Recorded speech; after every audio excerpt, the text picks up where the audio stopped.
Okay. Hi, I want to welcome everyone. My name is Susan Damiani. I'm the Director of Gift Planning and also the Director of the McAllen Society, which is our legacy society at St. John's. And I'm so glad to see everyone. I can't wait for this. Happy spring. Spring means baseball, right? So that was one of the reasons why we decided to do this discussion today.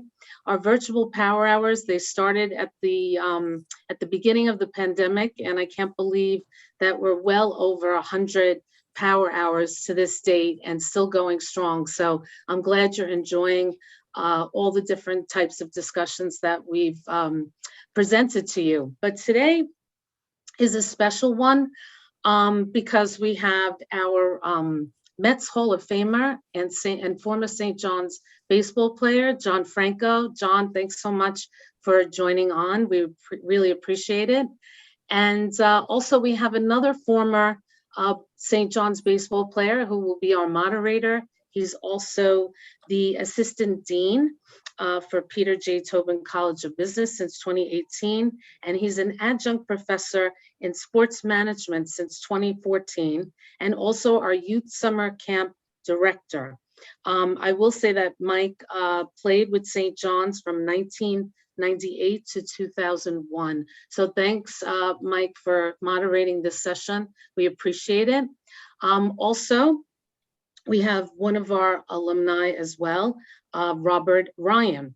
Bob Ryan was managing director at the Bank of New York as the Foreign Exchange National Sales Manager, and he previously served over a decade as vice president at Irving Trust Company. So you're wondering, why did I invite Bob to this call? Well, actually, he was married to the late Patricia Shea Ryan, the daughter of the late William Alfred Bill Shea. And this talk is all about our memories of Shea Stadium, from baseball operations to administrative operations. And so I've invited the catalyst for this talk, which is Jason Antos. Jason wrote a pictorial book on Shea Stadium, and we're going to show some of those photos for you at the beginning of the discussion. And I know from me as a Queens girl, as you could tell by my accent, I grew up in East Elmhurst on Astoria Boulevard. So Shea Stadium was part of my neighborhood. I'm going to turn it over to Mike because Mike's going to share with you as well. He's a Queens boy and grew up in Flushing. And we kind of share the same thing, right, Mike? You have your memories of growing up and having Shea Stadium in your backyard too. Absolutely. And like I told you, full disclosure, I'm a Yankee fan.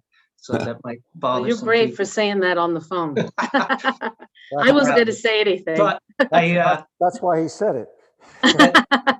I grew up 5 minutes from Shea Stadium and spent many days there, whether it was, because I'm a baseball guy, grew up a baseball guy. It didn't matter if it was the Mets or the Yankees, but I'm a Yankee fan. But I would be at that stadium often, and I have some good memories. But I'm not going to waste too much time on my own memories. But I got to speak to Jason last week and also spoke to him on the phone yesterday. And he's a local guy as well, probably have a lot of mutual friends. And I have a lot of friends that are probably similar in their fandom to the Mets and have been to Shea Stadium throughout many experiences. So Jason, I just wanted to ask you, what brought you and what was the impetus for doing this? Sure. So first of all, hello, everybody. And thanks for having me. And it's finally, sorry about the technical goof. It's cooperating. So we're doing this via the iPhone. So what's led me on this journey was I had just gotten out of school. I went to the University of Miami where I studied journalism. I got a master's degree in journalism. And at that time, I wanted to write about local history. It was something that had always interested me ever since I was a kid.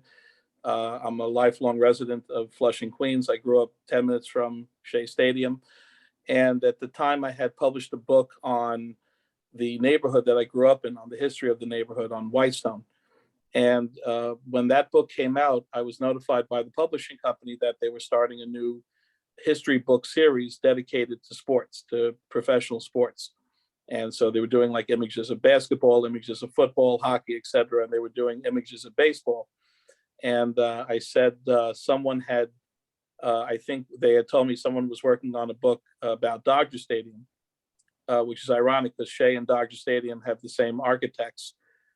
So I proposed a book on Shea Stadium, and it was already late 2006. I think it was December of 06.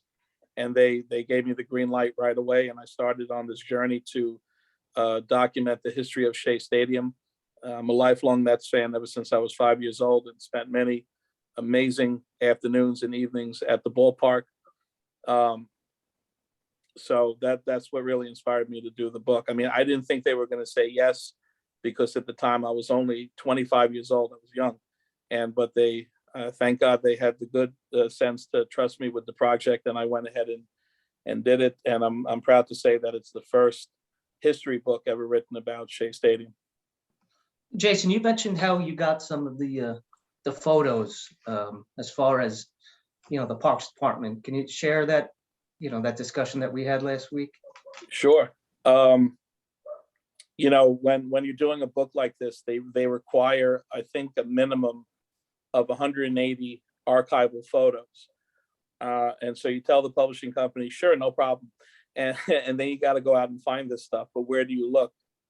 So you look at the newspapers, at Daily News, at the New York Times, and actually you're on a budget, and sometimes getting the licensing for these photos could be expensive. So I was just out of school and just started work, and I got some help from the Daily News, but that was about it. And I still needed about 100 some odd photos. So I basically went door to door. I mean, now you have on Facebook, you have all of these sites that people upload their old photos and their memories of Shea. Well, I was doing that on a person-to-person basis. There's no Facebook, there's no social media yet, not really, in 2006. So I had to reach out to people, and they supplied some of their personal photos that they had taken from the 70s and from the 80s. But the real big score for me was I contacted the Parks Department, because I know that Shea Stadium was under the auspices of the New York City Parks Department. Contacted them, and they said, yeah, we have maybe a couple photos if you want to come down here and take a look at them. And behind Roosevelt Avenue, there's a place called the Olmsted Center, and that's their operations center for Flushing Meadows Park. And I go there, and it was like the early winter or midwinter of 2007 at this point. And they led me into a storage room, and they said, yeah, all the photos are in there. And it was just from the floor to the ceiling, just boxes and boxes of all the old photos and the actual negatives taken of Shea Stadium under construction when it first opened, all miscellaneous photos. And I was just like, wow. And they were very gracious in letting me use a lot of these photos at a very low cost. And then I, contacted the public library system. I mean, I went everywhere. The infamous photo I have on the cover of the book with William Shea giving the wreath to Joe Torre, which I got a lot of flack for. That actually comes from the Queens Public Library's archive. Thanks. Susan, do we have pictures that we're going to show, or? Yes, Sue's putting them up now.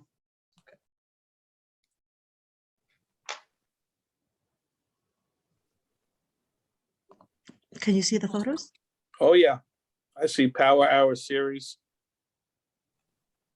There you go. So just to talk briefly about, the history where Shea Stadium is located. The area, currently I work as the executive director of Queens Historical Society. And, Shea Stadium played such an integral role in the history of Queens.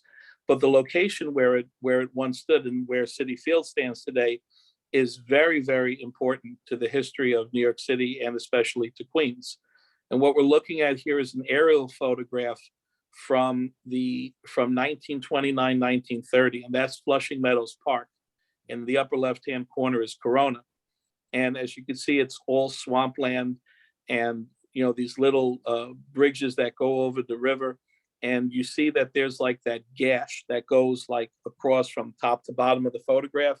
Well, that's all garbage and ash that has been dumped into the meadows. The Flushing Meadows was an ash dump for the Brooklyn Ash Removal Company for about 30 or 40 years. And it was documented in F. Scott Fitzgerald's book, The Great Gatsby, and he called it the Valley of Ashes. And right where Shea Stadium would be built, about 200 years prior to its construction, that area was before Northern Boulevard ran past and before, the installation of the expressway. So we're going back 200 years ago, where Shea Stadium stood was an actual island.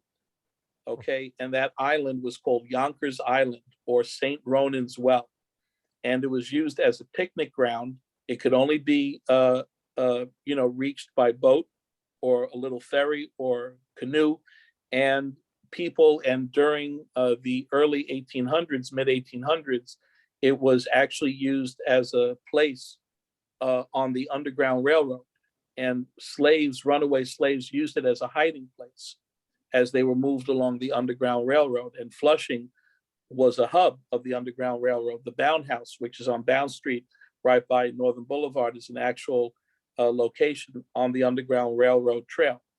And the area where Shea Stadium was built was used for that purpose, more than 100 years prior to its construction. And that's the Valley of Ashes. That's what we were looking at, where Shea would be built. So now we really fast forward. Here we see a great photo of Robert Moses, who was integral to having the stadium built. And here we see the opening day at Shea Stadium in April of '64, which is right there.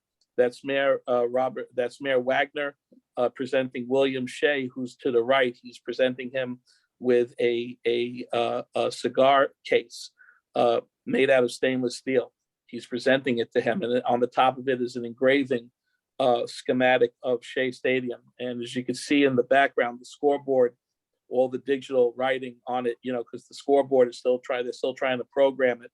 On opening day, the field level seats were still damp with yellow paint, and people in those days wore suits, and the ladies wore nice, business attire, dresses. And when everybody got up, their bottoms were all coated with yellow paint as they left the ballpark. Also, the opening of Shea Stadium saw a lot of troubles that were eventually worked out. For example, 2 of the exits had not been built yet.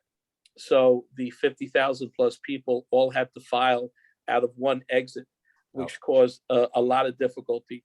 Shea Stadium was famous because it was erected as the first, one of the first multi-use stadiums. I think the first multi-use stadium was Candlestick Park, but I believe also, or it might have been Shea, and it was the first convertible stadium to be used into a football field. You see how the lower level seats, which were built on underground tracks, and I have a photo of that in my book, could be moved to go from a baseball diamond to the gridiron for football.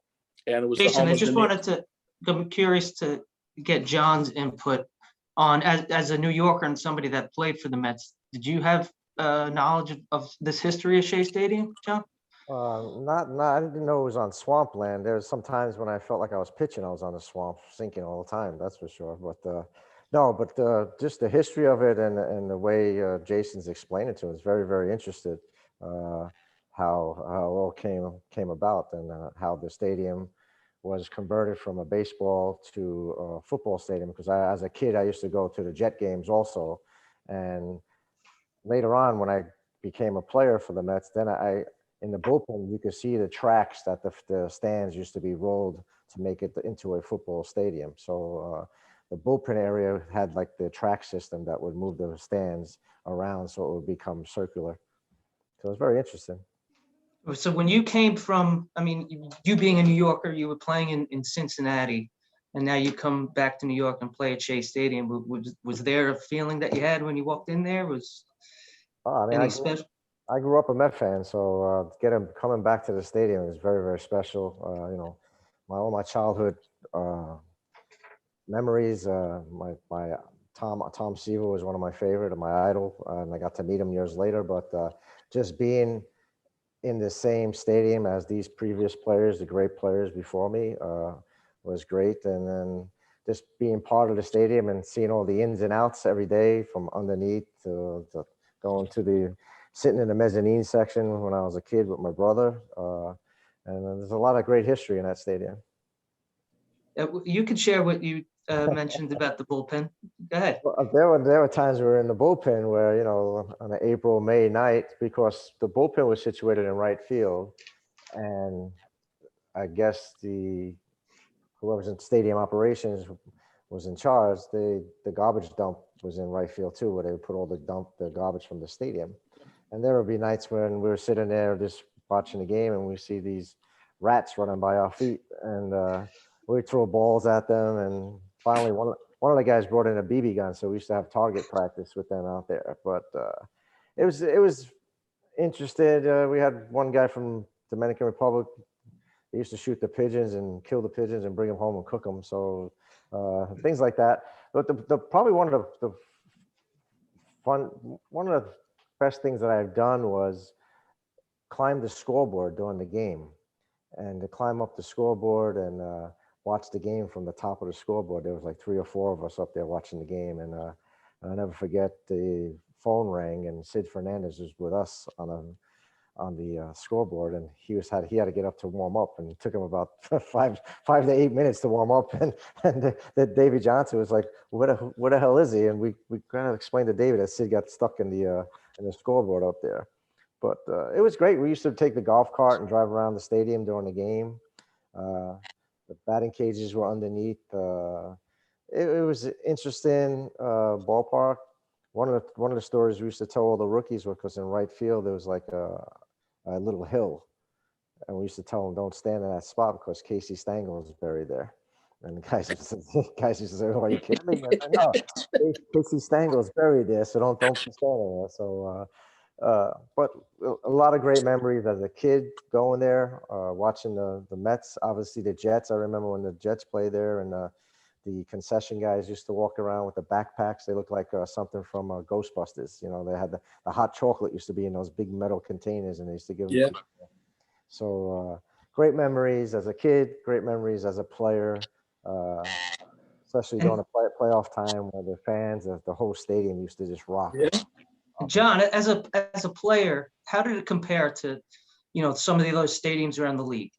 Because they, in the 80s, 90s, early 90s, they started a lot of stadiums were being built. Yeah, me being from New York, that's always going to be my favorite place. But some of the, most of the stadiums were all AstroTurf. A lot of them were AstroTurf, except for the West Coast. When I started in Cincinnati was AstroTurf, and Pittsburgh was AstroTurf, Philadelphia was AstroTurf, Montreal. I kind of like pitching on the grass. So out in California, Dodger Stadium and San Diego and San Francisco. The new stadiums are very nice, but it's not home. Home is where Shea Stadium, and home is in New York for me. So I always had that special place, and it's a great pitcher's ballpark. Me being a pitcher, I loved it. The dimensions were great, and the ground crew did a great job, and the ushers and the maintenance workers all around the stadium. You couldn't turn the lights on unless you were part of the union. There's so many things going on there at the stadium. But it was a great place to grow up and see ball games. And also a great place to work for 15, 20 years. So you said you had some pictures some other ones that you wanted to throw up there? Yeah, Sue, can you bring up, so Jason has some other photos of some of the baseball players, obviously the John, I love hearing your stories. I'm taking notes for the next book. All right. Okay, I got a lot of other ones too. Oh, absolutely. And so I've been to many great games where you were on the mound, and just tremendous memories of that place. It was very special. And what you mentioned about the stadium rocking. It was one of my fondest memories as I was there when Todd Pratt hit the game-winning home run in '99. It just I thought the upper deck was going to come down. Yeah. You could literally feel it moving. Jason, you know who the winning pitcher of that game was? Who was the winning pitcher? You're talking to him. I know. It was the photo that I took from the upper deck is actually the backdrop for the front cover. But no, I remember there was a guy in back of me right before Pratt hit the home run because he was up there for a while, and the guy in back of me, we were in like the third to last row in the upper deck, and he yells out, "I can't stand this anymore," because of the anxiety, and then boom, he hit it out. Yeah. But Shea Stadium, just mention about the fans. He has a great photo from '69 of everybody on field. That was one of the big things, not only in Shea Stadium but around Major League Baseball. When a team would win the pennant or the World Series or the division, and the fans would pour out into the field and just tear the place up right there. I mean, that's just that's in '86 when they won the division, and but in '86 they won it on the road in Houston, and then for when the World Series was won at Shea a few weeks later, the fans did not run into the field. Everyone came out on the NYPD came out on horseback and prevented everyone. And I think that was the last time in '86 during the division when the fans were allowed, I use that in quotation marks, to run on the field, because it's hard for a few dozen police officers to hold back 30,000 people.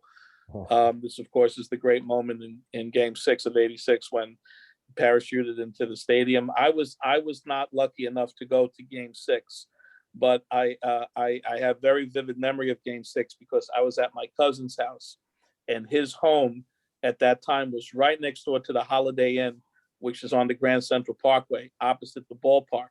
And we were outside on that cold night when you guys won in '86, and we could hear the fans, the noise echo across the Grand Central as it got picked up by the wind and came to our side. And you had the huge halo of smoke because everyone was allowed to smoke cigarettes inside the ballpark then, just hovering above the stadium. And this, of course, is the great famous Daily News photo from when the Mets won the '86 series. If you just go back a few photos quick, there's a construction photo of the stadium. I love that. And right there. So Shea Stadium was constructed from 1960 through 1963. The plan was to have the Mets play one season at the Polo Grounds in their inaugural season in '62, and the stadium was supposed to be ready by '63, but due to construction problems, there was the first piece of the stadium that was ever erected collapsed, and the construction crew had to start all over again. There was foundation problems because it was built on top of like a marsh, so more landfill was needed. The engineering team of Prager, Kavanaugh, and Waterbury, who also constructed present-day Dodger Stadium, which is a beautiful stadium. Dodger Stadium is very similar to Shea in terms of the stands. So especially the upper deck and the mezzanine and the loge at Dodger Stadium are very eerily similar to Shea Stadium. This has the same pitch, the same angle. If you just forward just a couple of photos, there's Joan Whitney Payson with the mayor. Just one more in. Yeah, right there. So that's a great photo from the Daily News archive of when the Beatles played at Shea Stadium in 1964. These are fans who are overcome by the Fab Four, and they're being carried off the field by NYPD. You see in the background just everyone going crazy, and that was the first stadium concert ever done. Was the Beatles at Shea Stadium. I have here, I don't know how much time I have left, but I was able to find this in my little archive that I have here. I dug this out, and this is the actual Daily News from April 18th, 1964, of when Shea Stadium opened. And the headline reads, "Huge auto jam as Mets open." And people on the Whitestone and on the Grand Central were stuck in traffic for up to 4 hours because of the opening day at Shea Stadium. There's a lot of great info in that issue. But yeah, I mean, the memories that I have there just are tremendous. And my last memory that I had there was when the stadium was actually torn down, which I believe was February 18th, 2009. I got a ticket from the New York Mets to attend the final game at Shea Stadium, which was very special. So I was there for that great moment. And when the stadium closed right after the on-field ceremony occurred after the game, There were fireworks, and then there was confetti that was shot out from the perimeter of the top of the stadium, and it rained down on everybody. And then they started playing Louis Armstrong's "What a Wonderful World," and that's how it went out. And everybody, like I was in the upper deck on the by first base, and there wasn't a dry eye in the house. I mean, people got really, really choked up. And a few months later, I was there for the demolition, and was there on the day that the last piece came down, and I was able to videotape that. And I went with the New York One crew behind the fence after they pulled the last piece down, and we were all given a brick.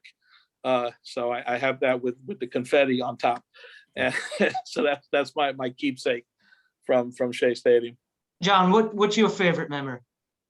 Well, obviously the playoffs and the World Series, Sure.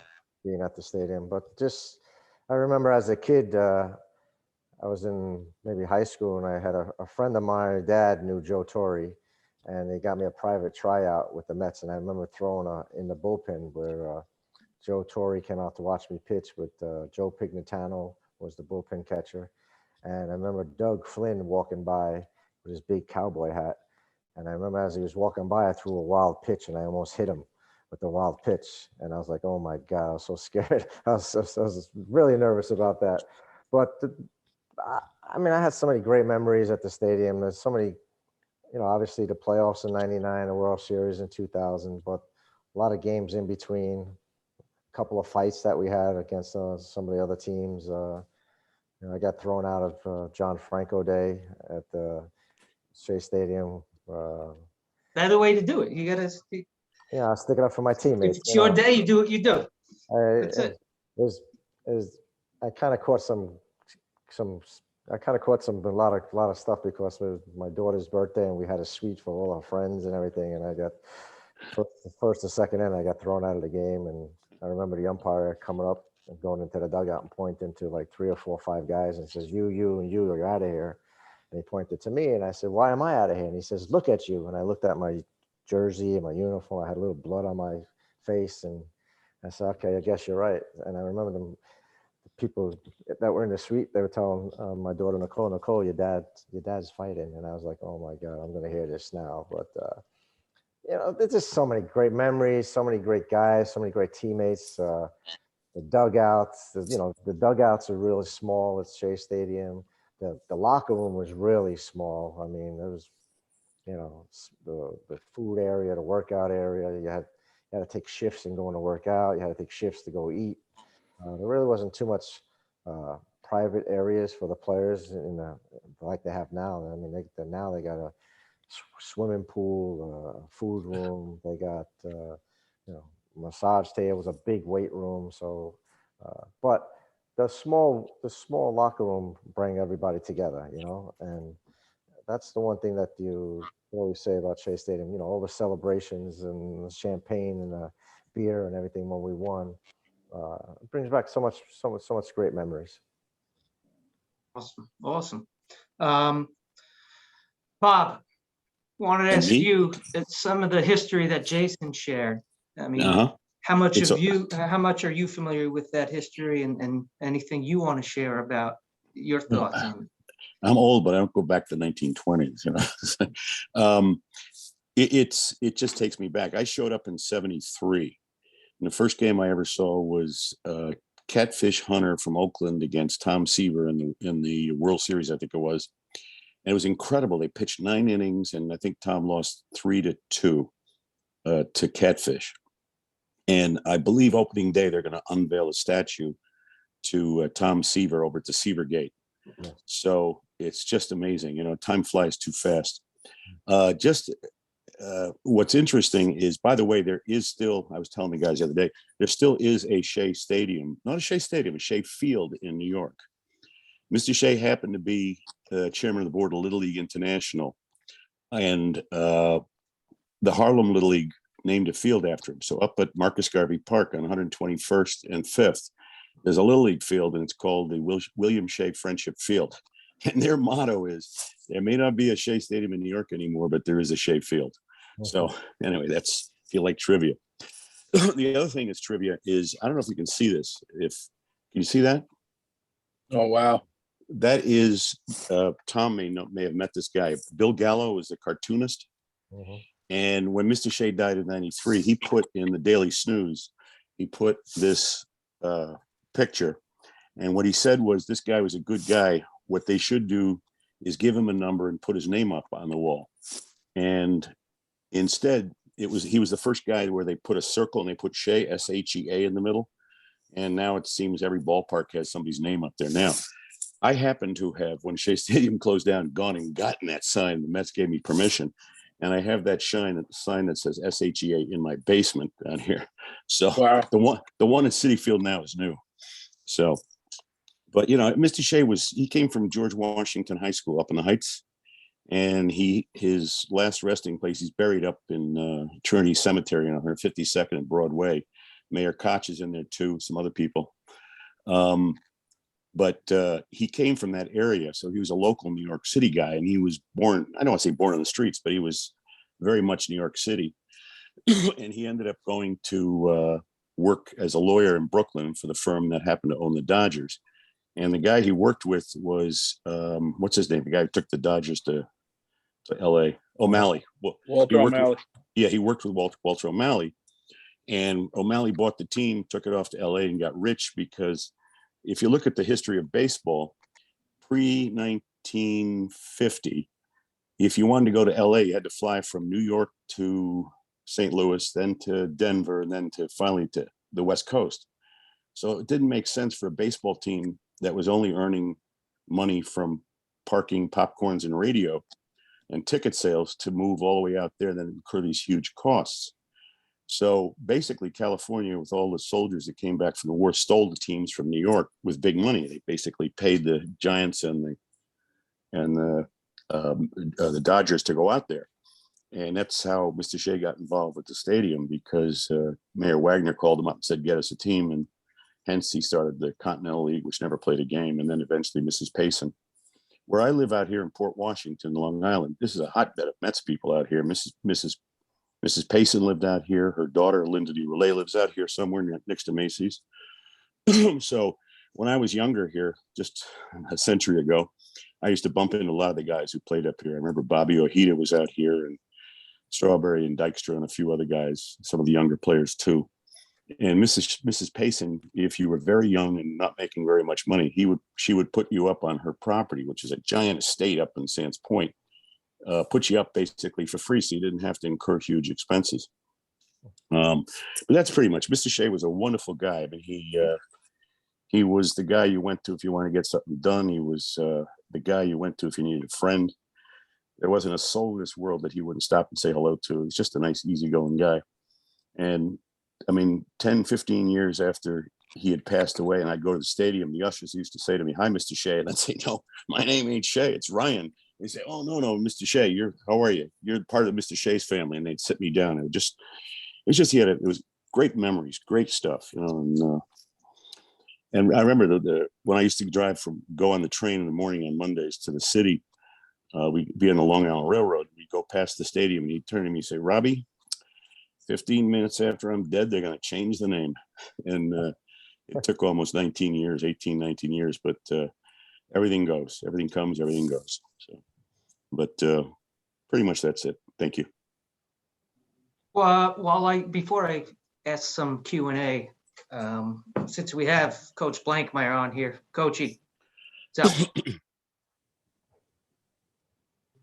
can you unmute Ed Blankmeyer?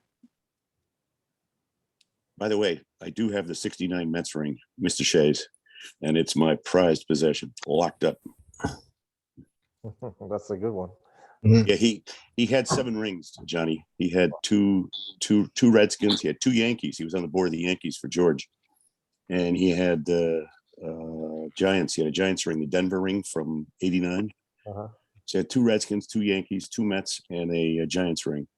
Wow. And they're locked up, let me tell you.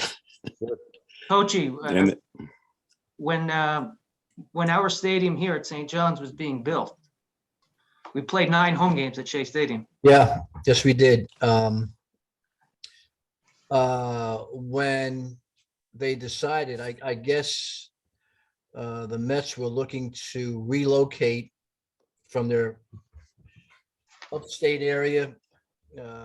I don't know, Johnny may recall what the Penn League club was, but they moved them down. They moved us down to move the facility down to St. John's, and they built a field at St. John's. That's how the current field has been built, and it was by obviously the city of New York to house the then Brooklyn Cyclones before obviously the Cyclone Stadium was built. So with that going on, we were displaced, and the Mets and the Wilpons allowed us to play several home games at City Field. So it was a great experience. Shea Stadium. I mean, sorry, Shea Stadium before City Field was built. Great experience for the kids. And as John was telling you, we had access, to the facilities, to the cage underneath, to the locker rooms, and what you see then and compared to what is now is it's a complete difference. But the quaintness of the locker room and the smallness of a lot of the areas and the underneath rotunda, it was nice. The other thing that John stated, I think the dugouts were small in comparison to the way you get lost in them now. But the dugouts were small. They were more quaint. And I felt they were closer to the field, the actual field. So you felt that you were on top of the field more so now. Everything seems to be recessed back a little bit. But, it's a great experience for the kids. And the other part of it, obviously, we played the first game at City Field because I guess they wanted to kind of try everything out. So, but I think it was a great experience for our kids. And obviously, we benefited from the facility. Ironically, the team that played on our campus that year wasn't the Mets. It was the Blue Jays. So it's weird. I don't know how that came about, but the university benefited from the building of a stadium on our campus. Yeah, but it was, like you said, it was for us, it was, maybe a pain in the butt to always have to hop on a bus for practice but when we were told we're playing 9 games at Shea Stadium, parents and the players were, it was pretty cool to experience that. And we had played there before, a game or so. Every once in a while we play a game on, at Shea, prior to that, but great memories. All right, I'll Susan, I could open it to Q&A here. Go right ahead. Okay, and before I do, I don't think I mentioned it to everybody here. It just so happens today I'm doing this from Coach Kaiser's office. I know I mentioned it to Susan and John earlier because it's student athlete registration day, so they bring me over here to athletics. So it's pretty good timing that I'm in Coach Kaiser's office when we're talking baseball. So other than that, let's open it up to Q&A for anybody that wants to shoot out a question. Yeah, you'll see your Q&A area, and you can just type a question in there, and Mike will direct it to the appropriate person. Let me start off asking John one more question. Were you there for the Grand Slam single? Yes. Were you in the bullpen? No, I already pitched in the game. I was in the dugout doing that. Oh man! Yeah. So I tell you what, it was a rainy night. Remember, rainy. Extra inning game. Yeah. Oh man, and the bases were loaded, and the third baseman, his name escapes me. Robin Ventura hits a shot, and I was on the right side, first base side, and I see it just going up, and it drops into the bullpen out there. Yeah. It was one of the most, like they say in the movie Rocky, when his father shows up and says, "This is the most glorious thing my eyes have never seen or ever seen." Yeah, that was it. Yeah, that was a great game. We had a lot of great games in the late 90s. Do you remember when the Braves, there was a game, I can't remember what year it was, but it was a game, and I want to say in 04, 03, something like that, where the Braves came to Shea, and the third baseman, whatever that knucklehead's name was, I can never remember his name, for the Braves. Tipper Jones? Tipper, he would always say, he named his kid Shea because he said I could hit so many home runs in Shea. He's not lying. He did a lot of But the score was 8-0, and you guys came back, and I think it was at least 9-8 that you won. but the stadium was rocking, just like Jason was talking about. And I was going, this place is going to fall down. Yeah. It was rocking in the wind. It was amazing. Yeah, there were times when you're standing on the field and those type of games when the crowd was really into it, and you could just see this. You would just think it was like you being on a wave on a boat. You know how the stadium Oh is yeah, up and down, up it's and down. scary. Yeah. It's Yeah. scary. Anyway, over and out. Thank you. Susan, you're back up. Do we have any questions for the panel? Yeah, there's one here. I don't know if you see it, Mike. It's from South Shore Billy. Okay, see, and yeah. It's directed actually to Jason. It says, which Queens natives played for or were drafted by the Mets? Example, Mike Baxter, Sure. College Point. Yeah, I was going to Mhm. say Mike Baxter is actually from Whitestone, where I'm from. So I remember when he was called up to go play for the Mets, and it was a big thing in this neighborhood. And he was I didn't get a chance. I watched him on television. I never got a chance to see him in person play. But Mike Baxter, I know for a fact, because not only is he from Queens, but he's from my own neighborhood. And he was drafted by the Mets?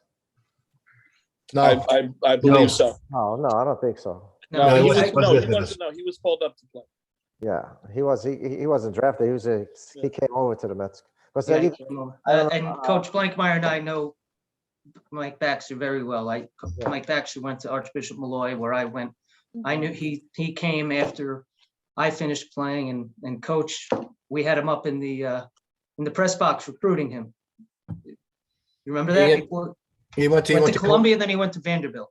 Columbia, Vanderbilt, and I think, if I'm not mistaken, he may have been drafted some by the Padres or something. But Yeah, he, San Diego he started with. Yep. but he Yeah, but- bounced a couple, and he Yeah. ended up be a trade, like Don John said, to the Mets somehow. I think also Alan Watson is from Queens, I believe, and he Yes, he pitched is. he pitched for the Mets and the Yankees too. Yeah, Alan Watson, Christ the King High School. Yep. Yeah. In Middle Village. Yep. Jason, also, they're asking if you could drop the website, for your work and this book to share it. So I guess some people want to pick up a copy. Sure. It Okay, can be thank found you. on. It's available at Barnes and Noble. It's on Amazon, and it could also be purchased through ArcadiaPublishing.com. Okay, and actually we send a follow-up, so we'll send that information out to everyone that's on the call, but thank you for mentioning that. I actually have a question for John. Your last day at Shea, when you played your last game, Mhm. what's that feeling like when I'm sure the crowd, goes crazy and everybody's gonna miss you? But as a player, what's that feeling the last day after you said you were there like for 15, 20 years and then to say goodbye? What's that feeling?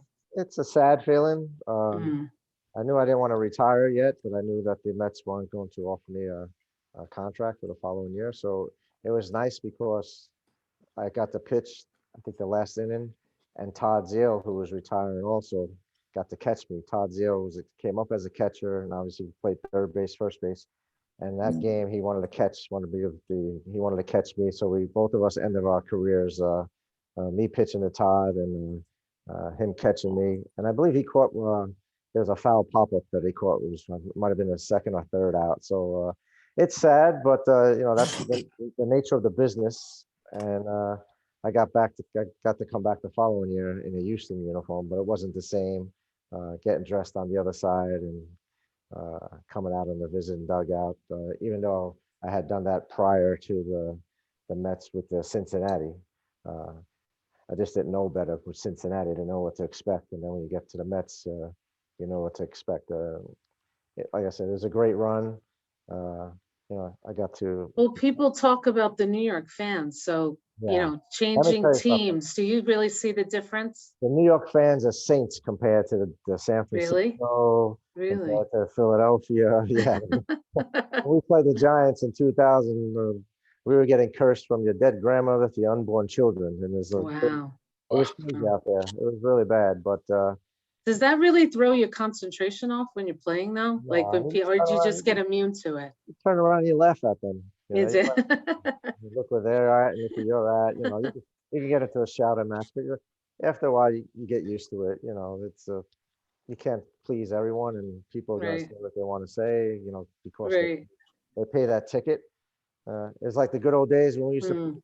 hall, right, Blanky? We used to yell and scream at each other. Yeah, I mean, yes. Good old days, baby.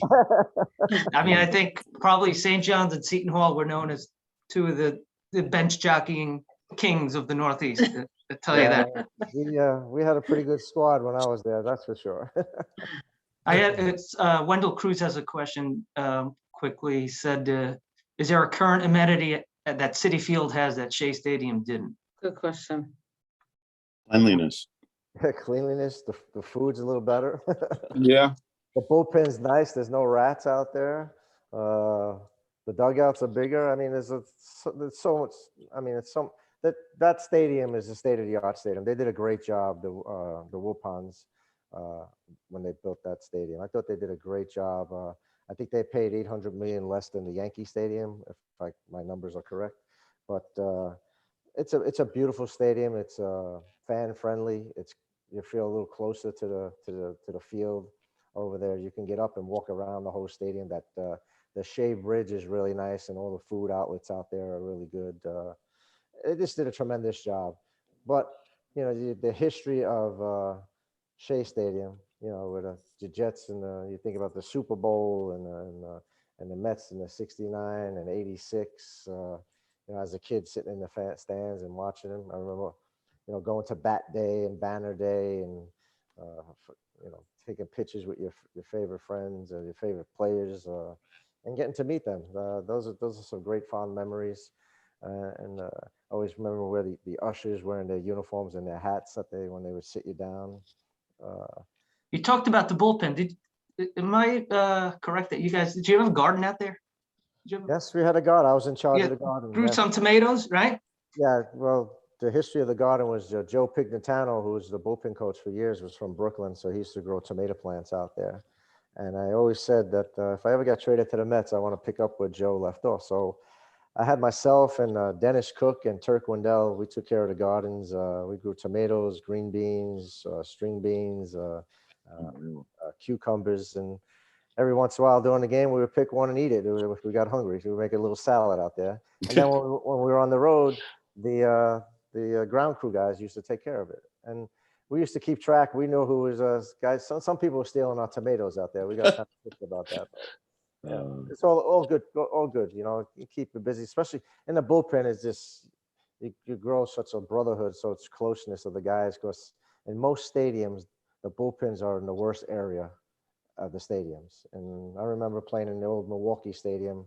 It was way out in right field, and during the April and May, it's freezing, and we would have a big barrel and start a big fire out there to keep warm. So, and San Francisco's new stadium, they forgot to put the bullpens in, and then I had to put them in at the last minute. So, it's the bullpens are a lot of fun, but you know, you're far away from the game. We were lucky enough to have a TV, so we could watch the game there, and but it's a brotherhood, you know. And you know, Blanky could tell you he coached all these years, and you draw as players, as coaches, you become one big family because you're together for so long. John, we have a question here about the noise in the major league stadiums now, as far as, you know, music, loud music constantly blaring. Thoughts on that? I like it. It doesn't bother me. I think pregame music. I think you know, during the games, they used to come around to all the players in spring training. What's your favorite song that you want to come into, or when you come to bat? And I got them to start the Lazy Mary in the seventh inning, the Italian song, because after the seventh inning stretch, it was kind of boring. So I said, get the fans going, you know, get them going a little bit. So this kid Vito, I can't remember Vito's last name. He was in charge of the scoreboard and music, and I had mentioned it to him, and he played it, and it just took off. And to this day, they still play it. It's almost like I think Boston, when they play Sweet Caroline at the seventh inning or eighth inning, something like that. It just keep the fans involved and, you know, wake them up a little bit. You know, sometimes the games are long and they could be a little boring, so you want a little wake up call. Johnny, my favorite was Armando Benitez. when he would get on the mound throwing those 100-mile-per-hour balls, and they'd play "Who Let the Dogs Out." Yeah, that was we kind of liked that song a little bit during the series, but we kind of felt embarrassed when they came to perform it. Yeah. Yeah. A little bit. We were like scratching our head, like, what are these guys doing here? You know? They performed that at Game 5 of the World Series. Yeah, Of the exactly. Subway Series. Yeah, I was when they made the announcement, here's the Baja Men with "Who Let the Dogs Out." Yeah. I looked at my father and I said, "This isn't going to end up good for us. This is bad. This is bad." No, So that's we were kind of a little embarrassed about that, but we had no control. We had no control over that. Oh boy. John, what was it? I have a question here. Somebody said, if you mentioned it, I apologize. What was your walk-up as you came out of the bullpen? Did you hit? Johnny Be Good, Go Johnny Go. That's what they played. Ish. One year they played they had the theme from The Godfather, and the Italian society got a little upset about that, so we switched it. So, but the Johnny Be Good was my song for as far as I can remember. And you did always wear the sanitation shirt under your uniform? Yeah, from my father passed away of October of '87. Wow. He was a sanitation worker, so I used to wear his T-shirt that he passed away on. I used to wear for every game, and I had it for all the years I was in the big leagues, 20-something years. And by the end of my career and the end of the season, you start grabbing it, start falling apart. And I used to have the clubhouse guy sew it and keep it together, and sometimes it was lost in another locker, and we had 10 guys looking for it. So it was very sentimental to me, but it was my way of showing my appreciation for my dad for the sacrifices that he gave to me, driving me to all the Little League games and Sandlot games, and driving across country. When we went to the College World Series, he drove from New York to Omaha. So it was my way of saying thank you. And one of my mystical experiences was my son Bobby when he played Little League. We went to that Gil Hodges Little League field in Brooklyn, where all the subways are going across and everything. And that was subway behind the plate. That was unbelievable. It was just so exciting being there. Yep, I played in those fields. Wow. Any other questions for John or for Jason right now, or Bob? I don't see any. Okay. Well, guys, I'm going to have to split a little early here because I got to get on the road. But it was a pleasure seeing everybody. Blanky, it's always great to see you. See you there, Johnny. Enjoy your retirement there, my friend. Better believe it. How's that Johnny. golf day coming? John, good luck to your daughter with everything. Oh, thank you, guys. Absolutely. Yes, we don't want you to get in trouble with your John, daughter. it was nice meeting you. We'll see everybody hopefully. Thanks so much. Yeah, we'll see you. Appreciate it. Blanky, I'll probably see you at the St. John's Georgetown game. They're going to be doing that pretty soon, I think, in May. I think doing something. Cool. Absolutely. Right. Take care, everybody. All right, Thank see you. Johnny. Thanks so much. Nice meeting you. Jason, you're the man. So we have about 6 minutes left. I don't know if anyone has any last thoughts. Coach Blankmeyer, you want to share your thoughts about St. John's baseball? Couple of minutes we'll give you some play. You got me here? Yeah, I mean, no, it's, St. John's baseball, Shea Stadium, City Field. Guys like Johnny, Frankie Viola, we've had a great tradition, and obviously the Mets have a great tradition. And we're hoping to keep that tradition rolling, that's for sure. But as Johnny said, I retired from my time with the Mets, and I was with the Cubs for a bit, and I just said it's time to take a little bit of a baseball sabbatical and spend time with family. And my son's a coach at Wake Forest. I'm a grandfather. I'm in a grandfather's club now, so Nice. I gotta do my thing, and if something else pops up on my journey in baseball, I'll consider it. But I like playing golf and being with family right now. Yeah, and what are you going to be doing in the fall, Coachy? Going to be teaching? Yeah, I'm gonna be an adjunct faculty member at the university, so in the sports management department. So I figure I can keep close to the university by teaching and hopefully mentoring some students. Well, we appreciate all your time at St. John's. We had a great run because of you, so thank you. No, thank you very much. I enjoyed it. Bob, do you have any last thoughts No, I about basically, Mr. Shea? I know you have uh, some interest. this is We kind of have a stuff couple that, of minutes. I lost my wife 10 years ago. Mr. Shea's gone 30 years ago or whatever. And this is all like time warp, it's sort of, it's just it's overpowering, quite honestly, because I try not to think about this stuff because, you get caught up in it, but it's amazing. It truly, truly is amazing. It's stuff I never remember that's popping up into my head, and I mean, Mr. Shea he was incredible. He was, you never knew who he'd walk up with. I mean, I can name you Charlie Rango, Jack Kent Cooke, President Bush, the father. They'd all just start popping up. Hey, Bob, want to go to dinner with us? Yeah. Next thing I know, I'm sitting there with Charlie Rango having dinner, I say, my God, it goes on and on. So, but I miss him dearly, and life goes on, unfortunately. So. Thank you. Jason, Thank you for being on the call. Jason. you want to add any last thoughts on your book, or remind people how to get it? Sure. Well, as I mentioned, it could be purchased at barnesandnoble.com. I checked on Amazon recently, and I think it's about to be sold out. But you could also get it on arcadiapublishing.com. But this book, as I mentioned, it had come out in 2007, the year before the last season, and it's been out for 15 years, and it's had a great run, and it continues to have a great run. And I'm just very honored to be here. And when I went to school for communications in Miami, they said, when you do something, you have to kind of do it as like you're not doing it for yourself. You have to do it as a public service, and that's how I viewed writing and educating people about local history.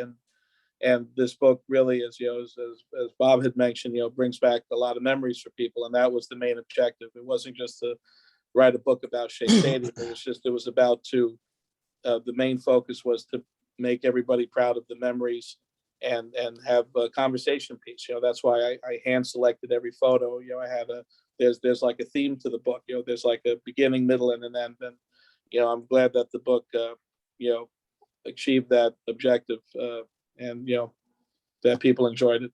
And it was an honor being here today. I really do appreciate it. Hey, Jason, I went to high school with a guy who we thought was going to never work out. Turns out his name was John Shanley, and he wrote Moonstruck and won an Oscar. So yeah. It's in your future, pal. You're going to win an Oscar. I appreciate that. Thank you. All righty. Bob, you told us on the run through the name before Shea Stadium. What was it called again? Because I didn't know that. Yeah. Well, you want the long story or the short story? The long story. Let's see. We got 1 minute. Yeah. Okay. I happen to have met Robert Moses too, but he was very elderly at the time. But he didn't want a stadium in Brooklyn. He wanted a stadium in Queens because of the the World's Fair, because he could build it all at once. And they're going to build it, and they were going to call it Flushing National Stadium. And I actually have a dedication here at my house that says Flushing National Stadium. It's a little shovel where they dug the dirt. And then what happened is Mayor Wagner said, wait a second, this guy did all this work. He brought us a team, and we make millions on parking, on hotels, on restaurants, on taxes, you name it, transportation, whatever.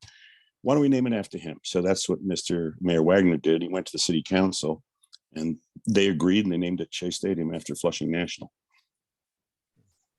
And look at all the memories we have of one building, right? As a baseball player, as family members, as neighbors, an author, so it's really amazing. Yeah, I was going through Jason's book again. They got some awesome stuff in there. It's amazing. The rocking chair, that's my favorite. That's great. God. Well, I want to thank Mike Fahid and Coach Blankmeyer, Jason Antos, and Bob Ryan, and especially John Franco. It really was a fun talk, and I really enjoyed it. So thanks so much for your time.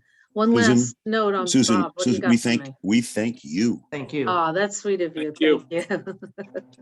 No, this was great. And really, I think everyone's ready for baseball now. We have like all these facts And I think I'm going to have a Yes. different perspective. I don't know how all of you feel, but when we go into City Field now, I just, right? It's just, it's gonna, you have all these other memories of Shea Stadium.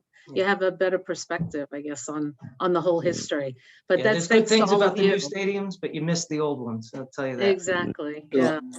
But we got the memories, and thanks to Jason, you kept those memories and you archived it for our history. And it's so important because you can see, look at all the memories that John has of Shea Sure. Stadium, right? All of Yes. us. Yeah, So I hope everyone enjoyed the call. You know, keep signing on. We have our power hours every Tuesday at 1 o'clock. You know, and it's to power everybody up and energize and share all this wonderful information. And it all comes from St. John's University. So we are St. well John's. done. Thanks, Well done. everybody. Thank Have you. a great, Take care. have a great Thank day. Ciao. Bye-bye. Happy Easter too. Take Bye. care. Same.